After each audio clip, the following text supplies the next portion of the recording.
I guess if you're going to start reviewing paintball launchers, especially when they're used for personal defense, it's best to start with the most powerful available. This is the First Strike FSC, the C being for compact. Although, as you see, I have fairly large hands, and compact, this thing is not. I'm barely able to get my hand around the grip. And there's a reason for that, and I'll get to it in just a minute.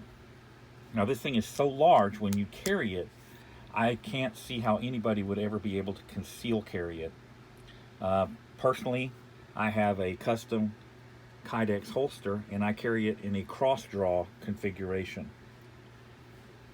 Now, what makes the FSC such a versatile platform is its ability to have its velocities adjusted and turned up quite substantially.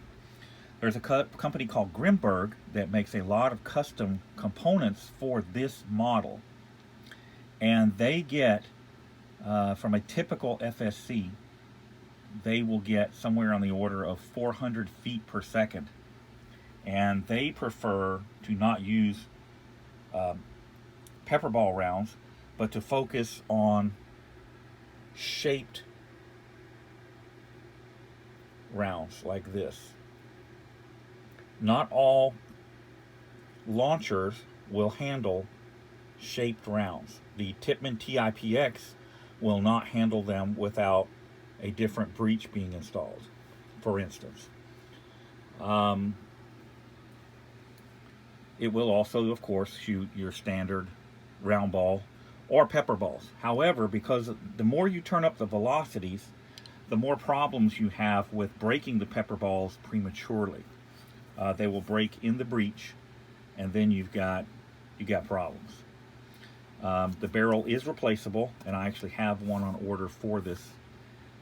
I will do a shooting video with this and give you the velocity numbers in its stock configuration. This is unaltered, and it is just as it came out of the box. And this is the box. It comes with a little tool kit, some seals, springs for the magazine, because if you use the shaped rounds, you have to run a different spring in the magazine than if you run hardball. The stock magazines are 6 rounds and take an 8-gram CO2. And this is why the grip on this thing is humongous. It's because the CO2 cartridges are built into the magazine as a component. That's a plus and a minus. The minus being the size, the plus being every time you swap out a mag on a reload, you get a fresh cylinder of CO2. Now, this is an 8-round mag, and it is from a previous iteration of this pistol. It's longer, and so you need these fillers. Now, when you insert the magazine, there's a release here that releases that spring to feed, so that if you were running paintballs or pepper balls, they wouldn't be crushed up here in the top of the mag. And that is what this is for. And the larger magazines take a 12-gram CO2. Currently, Grimberg is working on a version of this that takes a 16-gram CO2. It's still 8 rounds, or maybe 9. The difference is, and this is, here we get to the negative, in order to activate this CO2 cartridge, when you're ready to shoot, you can't activate it, and then a week later use it, because the CO2 will leak out. You have to turn this one full turn. So if you were in a pinch, if you were in an emergency, or if you were in trouble, before you can fire the launcher, you have to turn this one full turn. It's not difficult to do, but it's not optimal either. Now, the new magazine that Grimberg is working on doesn't do that. The new magazine they're working on partially inserts and sticks out, I think, a quarter of an inch. And then when you're ready to use it, you fully insert it, you hit it on the bottom, fully insert it, and that pops the CO2 and makes the CO2 function. And it is a larger, of course, magazine like this one. Now, cosmetically, the FSC is an ugly duckling. The proportions are all wrong. It needs a little more length out here. It is stubby, especially when you insert the magazine, which I'm fixing to do here. There. Now, when you insert this one, of course, it sticks out that much further.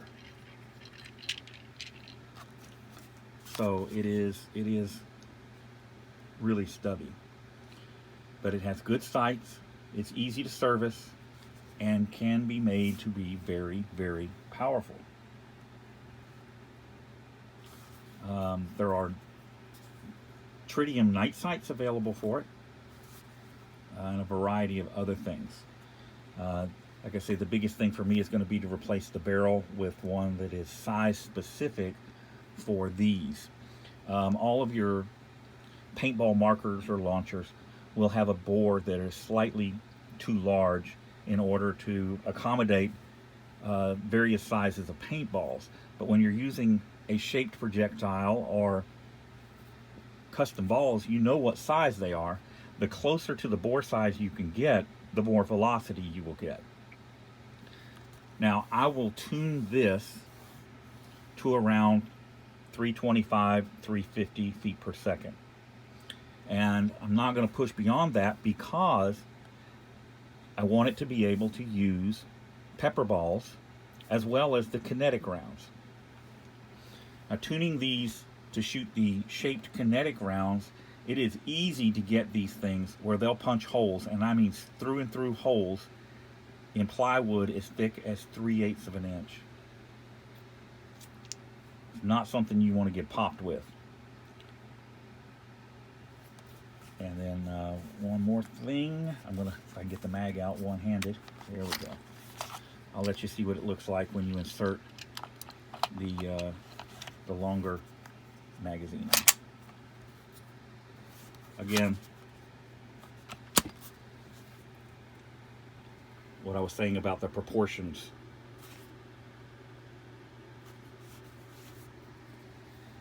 High quality, very versatile, very popular. Pepperball makes a version of this that is exactly the same as this. It's the Pepperball TCP. The only difference is the breech is a little bit larger, and it takes a custom, what they call a VXR round. It is this thing, the shaped projectile, with a Pepperball module on the nose, but it is slightly larger on the tail end, so this will work in it. However, the VXR round will not feed in the FSC because the FSC's breech entry is sized like this. Something to be aware of. And again, see, got to turn that to activate the CO2. So watch for the shooting video. I will also run some, we're going to see what the factory sets the velocity at. And I'm also going to run a variety of different ammo through it, including some pepper balls. We're going to use a live target and get his impressions on what it's like and how useful it would be for personal defense. And guys, once again, paintball markers are not regulated in any state in the United States. However, carrying them may be in your state. It's important that you review the laws. Keeping one of these in your home for personal defense, you'd be fine. However, if you're going to carry it outside your property and your home, especially if you load it with pepper balls, you may run into some legal issues. I urge you to review your state statutes. Every state's different. Remember, I'm in Texas, and the statutes here are completely different than, say, Wisconsin or Hawaii, where pepper balls are not allowed. So it's important that you know your local laws. And if you have any doubts, contact your local prosecutor's office and ask them. It's not difficult. That's it, guys. And the shooting video, we'll get that up probably over the weekend. And we'll see how it goes. Y'all be safe. And I will see you again soon.